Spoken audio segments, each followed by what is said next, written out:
Every day, we get things off the ground, keeping you connected and secure.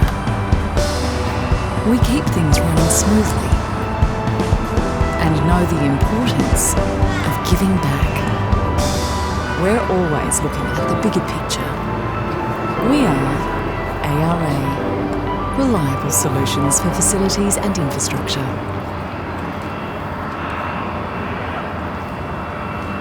Welcome to Everyday Greatness, and thanks for watching. I'm your host, Barnaby Howarth. We're live today at Tom Wills Oval, headquarters of the Greater Western Sydney Giants AFL team. I'm going to be speaking to 4 diabetics today, including the Giants' own Sam Reid. I'll be talking to them about how they're all living incredible lives despite dealing with the rubbish condition of diabetes at the same time. I'll get to those interviews shortly.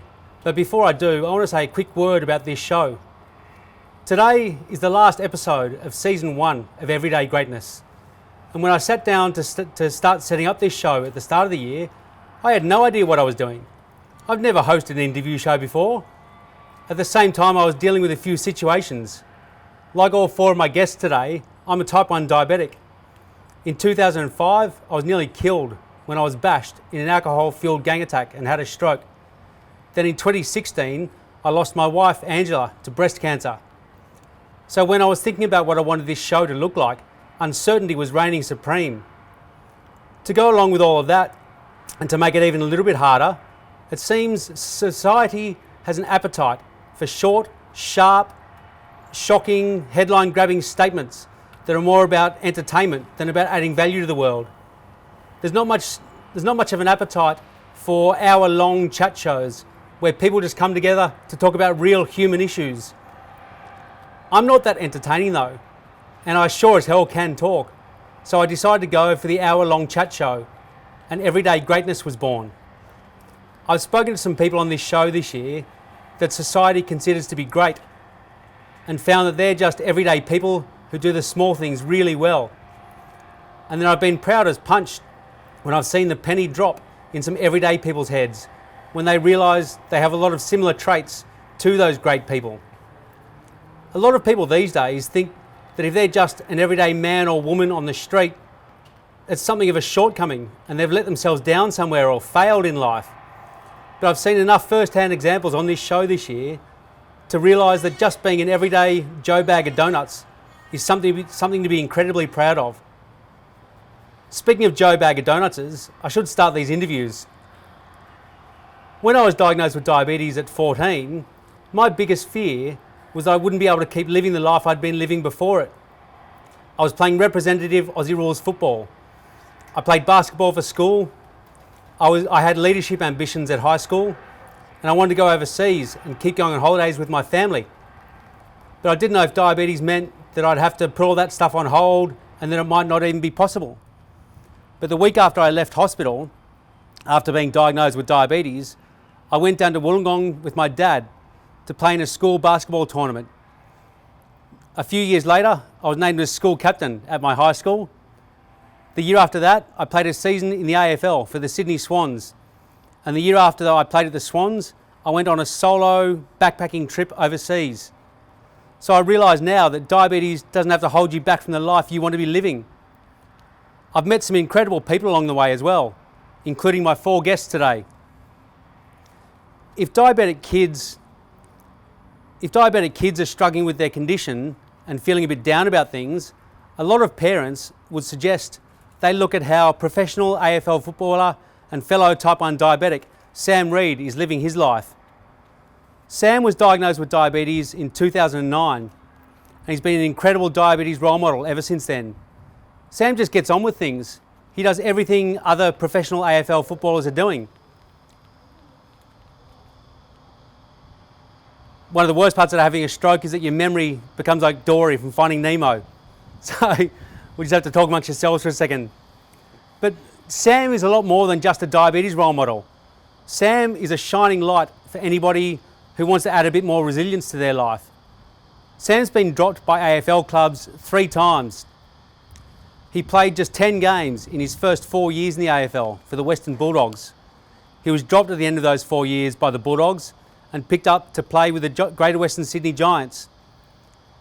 Last season, Sam played his 50th game in the AFL, a feat that took him nearly 10 years. Sam is an incredible role model for both diabetes and resilience. He's an incredible human being, an incredible footballer, and I'm incredibly glad to say that Sam Reid joins me now on Everyday Greatness. Sam, welcome. Thank you very much, mate. Before I start, I believe you have something you want to say. I do. Mitch Frankish, Jughead and I just wanted to say congratulations on finishing your physio degree. And if I ever need you, I'll be sure to track you down. Love your work, Mitch. So Sam, you were diagnosed when you were playing professional football. Did you know anything about diabetes when you were diagnosed or before you were diagnosed? I didn't. I did not know a single thing about it. And now that I look back on it, my symptoms were clearly there for a couple of weeks. But knew absolutely nothing, lost a whole lot of weight, was going to the toilet a fair bit. And it was on the back of sort of having surgery on my groin. I had my groin reconstruction. It was about 4 weeks later and 16 kilos lost that I got diagnosed with it. So when you were diagnosed, did you think that might be the end of your football career? Initially I did, yeah. So I sort of went away. I went into the club to get checked out because I just had surgery. Went into the club and I must have looked pretty unhealthy because the doctor sent me straight in to get some tests and stuff done, and then went home over the weekend and found out Monday that I had diabetes. And my initial thought of it was clearly I'm 3 years into a professional AFL career, which I'd worked so hard to get, and whether or not I could still play. And as soon as I was reassured that I could, it was just straight into it and trying to manage it and get into routine, which is crucial. So now let me go back a couple of steps. I've been really rude and I apologise to Mrs. Sam Reid. You were just married on November 10? I was, yes. Did you want to say a quick word to your now wife? Well, Mitch Frankish, I don't know about this, but my darling wife is a osteopath, so I'm sweet in that department. Sorry, mate. It sounds like you're all looked after. How did your lifestyle change when you were diagnosed with diabetes? Yeah, I think it was just before my 21st birthday, so I had to grow up a lot quicker. And being a diabetic, you have to have everything sort of in place before you're going out for the day. You have to have everything right, everything on you all the time, and routine and stuff like that. So I think it helped me mature a whole lot and grow up a lot quicker than most would, which in turn ended up being a good thing. And it made me learn a lot about what I was eating and where to sort of change my lifestyle in what I was eating and what I was doing and all that type of thing, which I'm still learning and growing on that. But I've made a few changes to my diet over the last 2 or 3 years especially, and my body in terms of playing and stuff like that has been pulling up a lot better than what it was beforehand. So how do you manage your diabetes playing football? Are you on a pump or are you still on needles? No, on needles. Actually, I just got onto a CGM, which is amazing. It goes straight through to your phone, so you don't have to prick your finger in that all the time. You got to update it to make sure it's on the right track. But I just on needles, and I find that a lot easier with the amount of training that we do, and especially after a game where is like my danger zone. Is after a night game, and when I go to sleep, my sugar can drop pretty quickly because my body's recovering, etc. I don't really want to be on a pump for that. Yeah. So, taking needles for diabetes, you must need something to make you more accurate. Is there anything you've got that helps you with the accuracy? Yeah, I do. When I first got diagnosed, I got a dartboard tattooed on my stomach, which Give us a look. Which I have right here. I think it's grown a little bit since over the break, but it's there. That's one of the coolest things I've seen in my time as a diabetic. Would you ever consider going on an insulin pump? I think I'll look into it after I sort of finish football and my training loads and all that type of thing settles down a bit. But at the minute, yeah, while I'm playing and training so much, I don't think it's suitable sort of where I'm at. So diabetes is tough for managing the insulin, the exercise, the carbs, all that stuff. Has the ups and downs you've had in your football career helped you in your resilience being a diabetic? Oh, no doubt, but sort of living with diabetes, an injury in football isn't what I'm living with day to day. So I'm just pretty grateful that I can still play football and that I'm running around out there and great deck like this in the background and doing a thing that I love. It's not a bad deck. What's the hardest part about diabetes for you? Yeah, the transition, I think, from when I am training flat out and then into holiday mode. My sugars for the first sort of week or two, my sugars can be a little bit erratic, and then getting back into training and changing my insulin doses and what I'm eating and all that thing and controlling my weight. I fluctuate a fair bit. Obviously, insulin is a steroid. So I get in the gym and look at the weights, and I tend to blow up and put on weight a fair bit and hold it. So in terms of that and my diet, it's pretty strict during the year and when I get into pre-season. But then when I stop training, obviously I can put on a bit of fat pretty quickly because it is a steroid and you stop. So that's probably the hardest thing that I have to deal with is my weight. So has diabetes ever been a distraction for you on the field or at training? Have you ever had to have an insulin injection in the middle of a game or someone run and grab you a Mars bar or something? No, it actually hasn't. The adrenaline when you're running out in front of 40,000 people sort of gets you going and my sugars go up a little bit. But during a game, I try and sit between 13 and 14 at the start and knowing that that'll drop down a bit. So, and then there's obviously Gatorade and stuff on the bench and all that sort of thing. We've got a dietitian there that looks after that, and with this new device that I had this year playing with the CGM at the breaks and stuff, I can just check my phone. So all over at the minute, I've never actually had a hypo training or out in a game, which is sort of pride myself on, which is good, touch wood. It's unheard of. Done nothing, yeah. So if you weren't diabetic, would you be living your life any differently? Oh no, I don't think so. I'd like to think I'd be that more so interested in the foods like I am now, but I sort of feel like that's because of being a diabetic that I've taken a lot of interest in my diet, my health, because that is so important. So it's hard to tell. I'd like to say it wouldn't change too much, but I think I'm a lot healthier because I am diabetic. Do your teammates ever get uneasy when they see you injecting in the change rooms or pricking your finger and squeezing blood out? Yeah, it's funny that I'd like to think that they don't, but I can tell that they sort of do. That like I don't. I mean, you don't deliberately do it in front of them just for the sake of it and all that type of thing. But they tend to look and sort of out the corner of their eye, but. I think everyone knows. I did a talk about myself at the end of last year and sort of explained what I go through day to day, which I don't think most would have known what it entails. Being a type 1 diabetic, so it was good insight to them and hopefully they learn a bit from that. Have you ever got home at the end of a game or after training or something and just got jack of diabetes and said, no, this is too much, I hate it, I want to get rid of it? I think every diabetic has moments like that, but they don't want it. It's not the greatest disease to be living with, but you do what you can and you got to deal with it until a cure is found. What do you do when you get those thoughts in your head? Eat some coconut ice cream because I don't dare anyone. No, I've got my wife there who pulls me in the lawn. What advice would you give, and a totally open floor, what advice would you give to any young diabetic kids that are aspiring AFL footballers or sports people or want any sort of success? Yeah, I just don't think you should let diabetes sort of define who you are.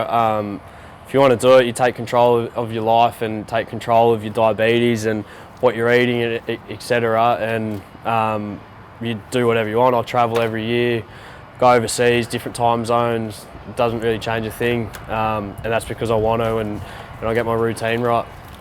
Sam Reid, it's been a pleasure chatting to you. Thank you so much for coming on. Thank you very much, I believe mate. You've got to get out of here. I do. I've got some laps to run, so we'll see how we go, mate. Right, good luck. Thank you very much, Sam. mate. Thank you. Now we're going to do the Everyday Greatness Shuffle. Thank you, Sam. Now I'm going to call over Josh Hunt. Josh, welcome. Hello. Good to have you. When you're first diagnosed with when you first tell people you've been diagnosed with diabetes, one of the most common reactions is that people try and uplift you. They try and tell you about all the sports stars, movie stars, models, and anybody else who's achieved any level of success with diabetes. And they tell you you can still do anything you want in life. But some people just want to know they can still live a normal life. They want to know they can still go skateboarding and surfing and bushwalking and go on holidays with their family. My next guest, Josh Hunt, is a living, breathing example that you can still do all of that. Josh is 11 years old. He's in year 5 at school. Josh has been living with diabetes since he was 4 years old, but next year he's going to apply to be school captain at his school. And Josh has said he's just going to give his application 100% and see how he goes. I met Josh on a cruise around the South Pacific last year with the Danny Foundation.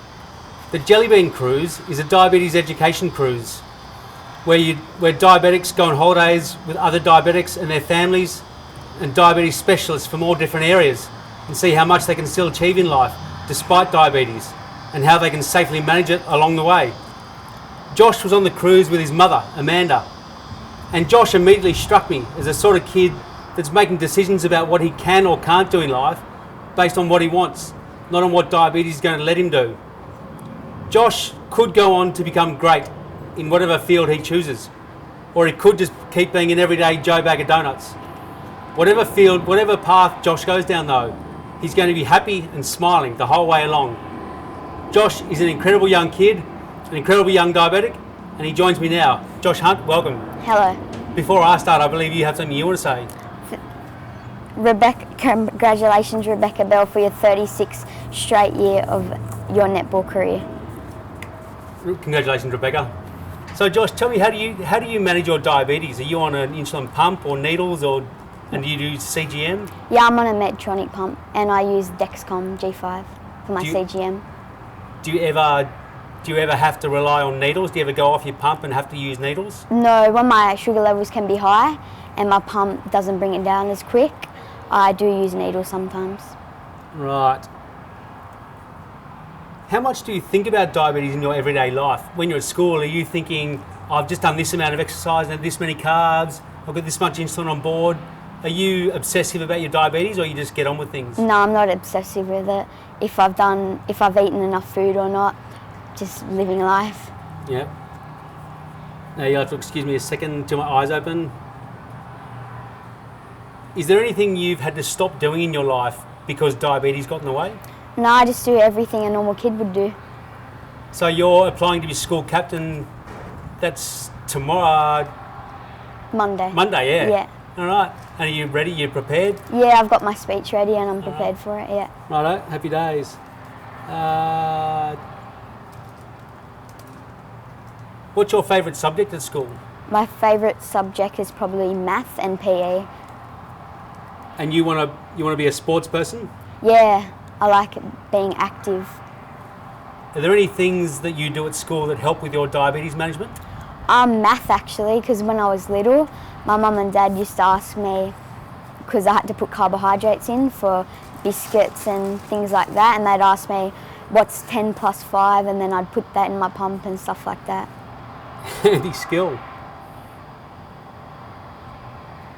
So you went on the Jelly Bean cruise last year with the Danny Foundation. Yeah. What did you learn on that cruise? I learned it's all right to show your pump, and if people ask what is that and stuff like that, it's all right to show it. And did you have fun on the cruise? Yeah, I had good fun. Did you make some new diabetic friends? Yeah, I met Valentino, I met Cade and a few other friends. And you're still in touch with them? Yeah. I apologise for the delay after questions. My eyes, I have a thing called blepharospasm, which means my eyelids shut involuntarily. So if I do that, it's not deliberate, it's just a result of blepharospasm. Are those diabetic friends you met on the cruise any different to any other friends you have? No, they're all the pretty same. much the same? Yeah. Yeah. Beautiful.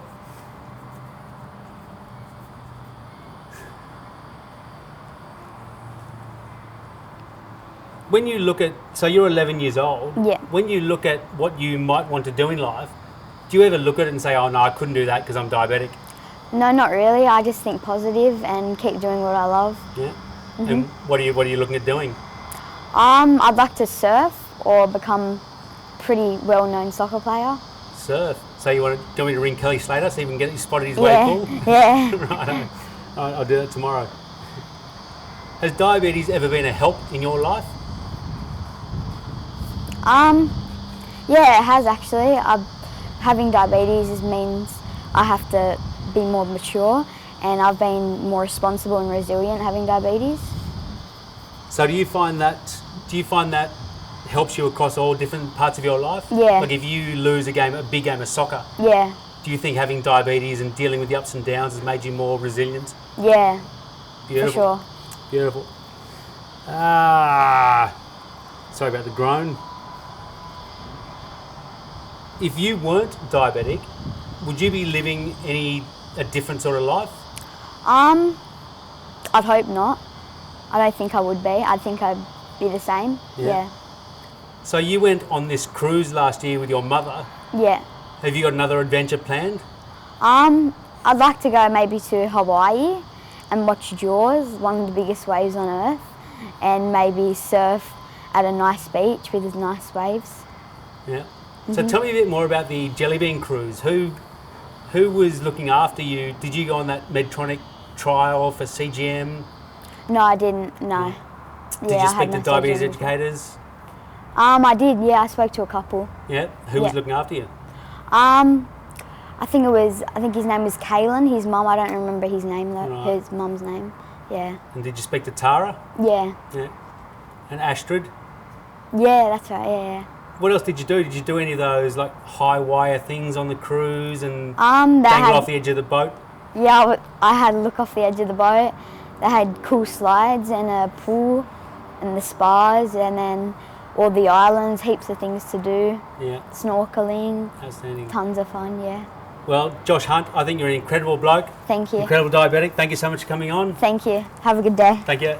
I'm going to do the Everyday Greatness Shuffle and bring in my next guest, Phil McKeough. Phil, welcome. Hi, how are you doing? Very well. That's good.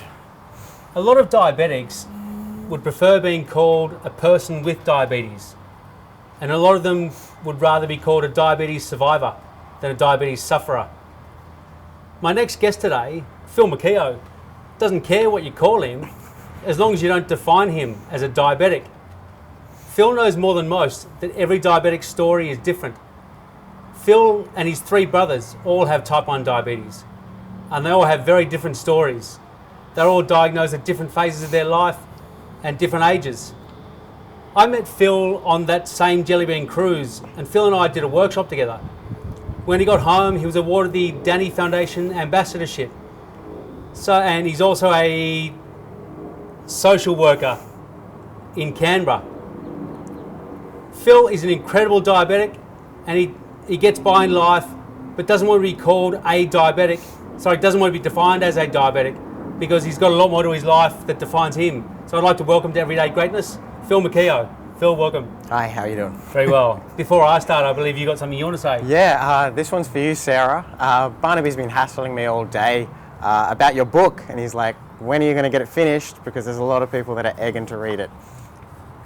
Go on, Sarah. Nose to the grindstone. So tell me about your diabetes. How do you manage yourself? Are you on injections or? I'm on an insulin pump. Have been years, long time.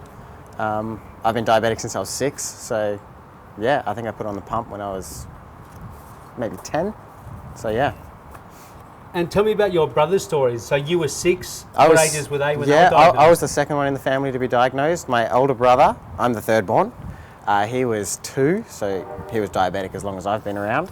I was next, I was 6, then my eldest brother was 18, and then my youngest brother, he was 14, so all at different stages of life. So, if you got any toothpicks I could hold my eyes open with. So, you don't like being defined as a diabetic. What do you call yourself when people ask you, who are you, what are you all about? Oh God, I'm never good at defining myself. I guess, I don't know, I define myself by what I do. I'm a graduate uni student now, this year. I work with kids at the moment. And yeah, I'm just Phil, I guess. Not a diabetic, I'm a diabetic. It just happens to be a part of me, it's not who I am. Just Phil, love it. Just Phil. So have you ever not done anything in life because you were diabetic?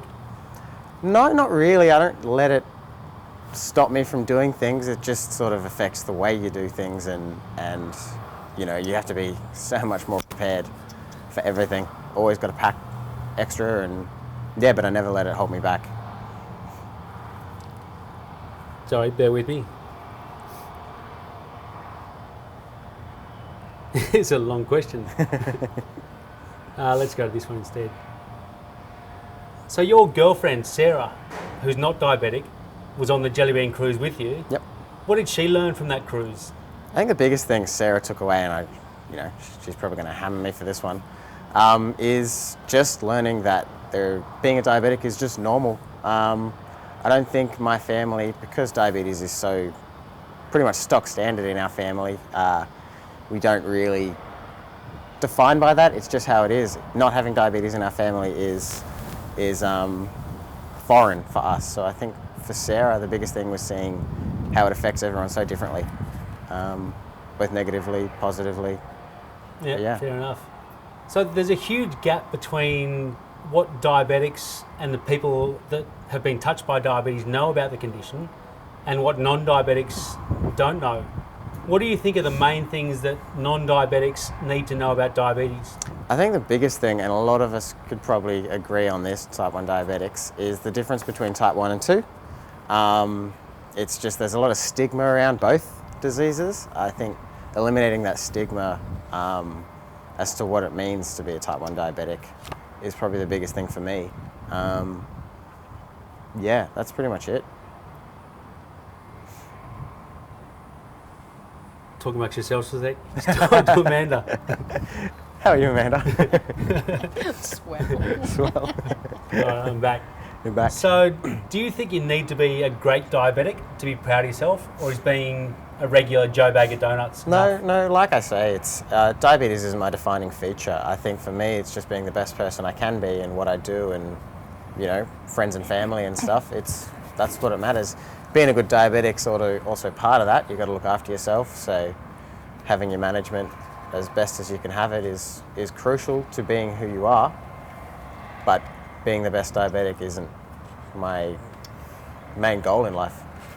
So you recently just applied for and got a job as, it's not a social worker, but I forgot what... Support worker. Support worker, Yeah. as a support worker. Yeah. Was diabetes a help, a hindrance, or not even a factor when you went for that job? When I got the job, it wasn't really. I mentioned it to the people in the interview process. Not really a hindrance. I think the biggest thing for me is being extra prepared. So what the job is, I work with children, so often it's a lot of responsibility. I have to be out and about, on my own in the middle of country towns. So I always have to have my man bag with me, which is probably the next best thing after a bum bag. So always got to be organised, carry around my supplies, food, poppers, that sort of stuff, and just monitor it. And I always use temporary basal rates. So It's very sensible. yes. So you don't like being defined as a diabetic. Why not? Oh, it's not that I'm averse to it. It's just, it's not who I am. It's like, I'm not shy with it. Everyone I know that I'm close with knows I'm diabetic, and, I run them through the basics, but it's not my defining feature. So, yeah. How did your parents respond when all 4 of their boys were diagnosed with diabetes? Oh God. I was too young to sort of notice the negatives. When I was diagnosed at the age of 6, I was over the moon. I was so happy, running around the lounge room, dancing, because I got to go on cool diabetic camps, like my older brother Gary. But that sort of went away pretty quickly once the needles came out. I was too young to sort of see the effects it had on mum and dad, because they knew it was coming.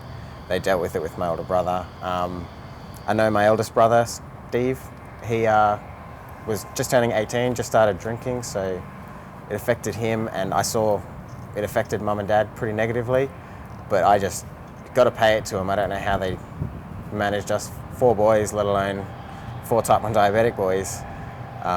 For me, it's hard to imagine life without diabetes, and I'm pretty sure it's probably the same for them, because it's just always been there. Yeah. So 4 brothers all growing up together, birthdays and cakes would have been huge for you guys. What do you do now there's 4 diabetics We just who eat don't really do cakes very much, I'd imagine? Oh, we love our cake. Yeah, we go nuts. It's all about just lots of insulin. You got to counteract it and deal with the consequences. But short-term gains are important when it comes to cake, I think. So. What about yourself? Are you aiming to be a great diabetic, or are you just being an everyday Joe Bag of Donuts? I'd say I'm an the best you can. Everyday Joe Bag of Donuts. I love that. I've never heard that until I met you. Apparently a lot of people know that saying, but yeah, no, that's me. Just be the best I can be. I'm just Phil with diabetes, not a diabetic named Phil. And what about your brothers? How do they feel about their diabetes? Yeah, I think they're very much the same. They're all individual. We're all quite different, but we all get along quite well. I think maybe diabetes was a part of that. We all have quite close bonds. Yeah, I think we're all just normal people, I guess, in extraordinary circumstances. So, tell me about the Jelly Bean cruise from your perspective. What did you learn from that cruise? Yeah, it was awesome actually. It was just seeing the different perspectives for me. Seeing other people going through it, or a lot of people were very fascinated by my lifestyle. Yeah, it was just the different perspective. People who are newly into it, where for me, I don't know any life without diabetes. So you work as a support worker now, and you're a diabetic with 3 diabetic brothers. What would your advice be to any young diabetics who are a bit flat about their condition and need a perk up? Yeah, I mean, for me, I think diabetes it's hard a lot of the time, and it's not easy, no matter how much of a face some of us put on. It's okay to struggle sometimes, but life gets better. There's other joys to life. It's not your defining feature. Like we all say, don't let diabetes define who you are. So I think that's my biggest piece of advice for other diabetics. So. Well, I would strongly encourage young diabetics to listen to all that advice, because that's brilliant. Phil, thank you so much for joining us. Thanks, on Everyday Barnaby. Greatness. No worries. Now we're going to do the Everyday Greatness Shuffle and bring in my final guest, Amanda Silva. Amanda, welcome. Thanks, Barnes. How are you? I'm magnificent, thanks for asking. The pride a person feels in overcoming a challenge shouldn't be relative to the size of that challenge. My next guest, Amanda Silva, is a perfect example of exactly that. When Amanda was in her mid-20s, all she wanted was to be a mum. She wanted to start a family with her husband Leo. But Amanda was diagnosed with type 1 diabetes at 26, and all of those thoughts were put in doubt. Amanda's own doctor told her that she'd have to have near perfect control of her diabetes for 12 months leading up to her pregnancy. And a random doctor told Amanda's mum that now that she was diabetic, Amanda may not even be able to fall pregnant. That was just the doctor's opinion, but Amanda proved that opinion wrong when she found out she had a bun in the oven. Amanda's hormones were all over the shop when she was pregnant. She was having dreams that made her anxious that she might not be able to give birth to a healthy baby. But Amanda stuck to her plan, made what she thought were the right moves, and not long after being diagnosed with diabetes, Amanda and Leo welcomed a baby girl into the world, Rose. Amanda is one of the proudest mothers on the face of the earth, but her daughter's journey to the world wasn't a smooth one. But now Rose sits happily under her mum and dad's wings, and the world is Rosie's oyster. Amanda faced a huge challenge when she was diagnosed with diabetes. She didn't want to be the first female Australian Prime Minister or an Olympic athlete or start a foundation. She just wanted to be a mum. So she stuck to her plan, did everything as well as she possibly could, and ended up becoming one of the proudest, most loving mothers, wives and friends. And Amanda Silva joins me now on Everyday Greatness. Thank you for joining us, Amanda. You're welcome. Now, before I start, I believe you have something you want to say. Absolutely. I've got 2 things I want to say. Firstly, I would like to say happy birthday to my amazing father-in-law, Leone, who I also call Weatherman. This guy was higher on the pecking order at the Flamingo Soccer Club than the Brazil 1970 World Cup winning captain Gerson. I hope I pronounced that correctly.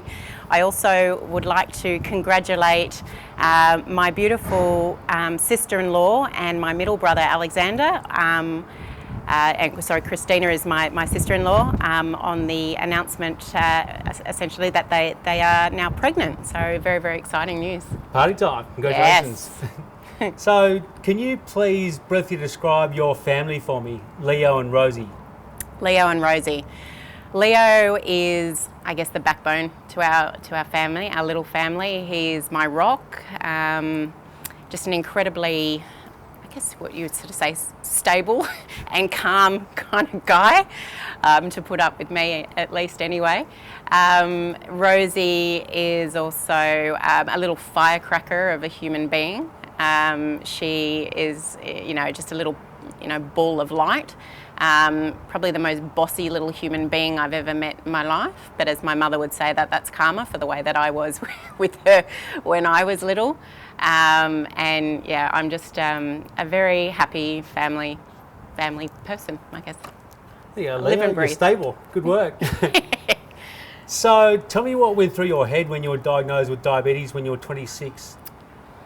I think probably to the diabetes educator at the time, I probably looked like a bit of a stunned mullet. I really didn't know what was going through my head. It was kind of like tell me that again. What on earth is type 1 diabetes?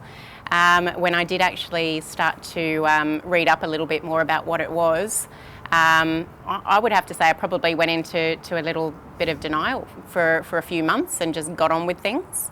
Until obviously the hypo started happening, and then obviously I had to take note and take action. So what did your doctor tell you had to do to keep your diabetes under control for the 12 months leading up to falling pregnant? Oh look, just to do everything as normal, but just to be a little bit more measured in my thinking, and in how I made my decisions as well. Keeping obviously the sugar down a little bit, and just ensuring that I was just living a normal, active, healthy life. Yep. Yeah. Sorry, bear with me. No, so how did you attack life when you were given that advice? Just as per normal. I just got on with it, and as I said, I just started making probably more measured, informed choices with regards to food and things like that. Obviously, I wasn't drinking alcohol, so that was good. So, put your pregnancy aside. How did you find life as a diabetic, as just a general diabetic? Look, I'm not going to sort of sit here and tell you that life was just a walk in the park. It wasn't. I mean, as you rightly said before, I was diagnosed at the age of 26, so I know what life was like before diabetes. However, after diabetes, or after the diagnosis of diabetes, I would have to say, whilst diabetes is different, and obviously I had to go about life differently, I certainly don't think it was any worse. I just had to be a little bit more careful in what I was doing and making sure that I was taking my insulin with me. And what was the biggest motivating factor to keep your sugars under control? To be a mum. I wanted to be a mum, so I wanted to make sure that I was in the most healthy, I guess, way I could be, and obviously as well that I had a healthy mind, because I think that that's obviously just as important as being healthy physically. Well, failed on that one. Yeah, I know, miserably, hey. Did you get anxious that things might go wrong during your pregnancy because of diabetes? Yeah, I had some pretty freaky dreams. I remember having a dream one night that the baby came out through my neck, and that was just like something out of The Exorcist. It was just really, really scary. On another occasion, I had a dream that my stomach wasn't growing. So yeah, I think that's normal, but let's face it, 95% of our worries are. They're not really rational. But I think at the end of the day, you've got another human being inside of you, so you want to make sure that you're doing the right thing. So given all those concerns and anxieties, how did it feel when you first lay on your bed with your little daughter Rosie in your arms on your stomach? I think it mixed. Obviously, I was completely and utterly in love with her, and it was like a dream. I think it was just one of those moments where you think, gosh, I don't know what I've done to deserve this, but it's happened, and I'm just going to give everything to motherhood and to my child and to my husband, from this day forward. Does little Rosie have any challenges greater than any other kid because of your diabetes? Oh God, no. She's probably the most capable little human, most energetic little human that obviously I've encountered. But that said, I am biased. She's certainly not in any way, compromised in that respect as a result of my diabetes. Maybe when I have a hypo, sometimes I can lose it a little bit, as people do when they have a hypo. But I think Leo would probably be the best person to answer that in terms of how I am in those sorts of situations. So how hard is it as a mother, first of all, but then as a diabetic, trying to bring up a small child, love your husband and hold down a full-time job yourself? Look, it's all a bit of a balancing act, but I apart from the diabetes, look, it's just normal life. I've met some amazing type 1s along the way who have been incredible support to me, who are mothers and or fathers and do also have full-time jobs as well. So I actually take a lot from those people, quite a lot as well. So no, I find it, look, I wouldn't say easy, but nothing ever is. Very true. Yeah. Very wise. Would you be living a life that looks any different to the one you're living today if you weren't diabetic? I don't believe so. No, I think I'm a very stubborn person. I wouldn't have allowed that to happen, to be honest. I just get on with it, and if somebody tells me I can't do anything, I tell them to. I won't sort of say that on air, but to get stuffed. So there's no, I wouldn't be living a different life, I don't believe. And are there any things you would be doing differently as a mother if you weren't diabetic? No, not at all. I think no. I'll just be short with that one. Fair enough. So tell me about some of the people you've met along your journey. So you've been diabetic since you're 26. Yeah. You're probably 28, 29 now. Yeah. So you've probably met a lot of people who are doing some incredible things with diabetes. Well, that's a bit kind of you, Barnaby, but I am 32. But anyway, I obviously am keeping my skin looking nice and radiant. I've met some amazing type 1s, as I've said, along the way. More recently, I've been involved with an incredible charity, actually, Diabetes Alive, who the founder, Fifi Hazuri, is only 42 years of age with type 1. He's had 5 heart attacks, 2 strokes, is currently on dialysis. Is a mother of a 19-year-old boy. And she's really helped me to see that life can be, obviously it's challenging for her, but she's gone out and, lived her dreams. She's gone and done everything that she's ever wanted to do. So I've met some amazing people along the way, but my family have been my greatest support. And speaking of your family, what are you guys doing for Christmas? Christmas is just going to be just at home, but that's how I like it with Leo's family, who are obviously Brazilian. So I get the best of food, best entertainment, and obviously spend some time with my own family as well, with my mother and father, and obviously my siblings as well. So as a diabetic mum who organises and is a guest at Christmas lunches, how do you go with the food? Do you put your foot down and say, no, I can't have that, so don't cook it? Or you just turn up and eat whatever's there? No, I'm probably the most impulsive, live in the moment, spontaneous kind of person. So I would just pick it up, eat it, and then think of the consequences afterwards. That said, I have certainly become a little bit more, as I said, measured in my thinking than I was probably before diabetes. But I will still do what I want to do, essentially. Fair enough. Yeah. Be so it good or bad. There's some advice for you. Do what you want to do. Deal with the consequences later. Yeah. Amanda Silva, it's been a pleasure having you on Everyday Greatness. Thank you so much for coming on. You're welcome. All good. Thank you. And I'd want to thank Amanda and all my other guests today for being on Everyday Greatness. It's been a really interesting chat about diabetes and how the life you want to live is still possible despite it. I also want to thank, on this last episode of Season 1 of Everyday Greatness, our major sponsors, the ARA Group, who have gone over and above in their support for this show. So thank you, Leo and Ed, for supporting us. I want to thank my crew, from Look Studio, Kim and Dion. This show started when Dion and I had a conversation last year. Dion said, "Do you want to host an interview show next year?" I said, "Oh, maybe. What's it about?" He said, "I don't care. You do the creative, get the guests, locations, I'll just film it." So Dion, thank you for putting this show together and supporting us the whole way through. And thank you guys for watching. If you have any comments or suggestions about this show or about where you want to see it go next year, please email us at everydaygreatness44@gmail.com. And thank you again, and I hope that until next season, you walk down the street with your head up, your shoulders back, proud of being an everyday Joe Bag of Donuts. Thank you. Every day, we get things off the ground, keeping you connected and secure. We keep things running smoothly and know the importance of giving back. We're always looking at the bigger picture. We are ARA, reliable solutions for facilities and infrastructure.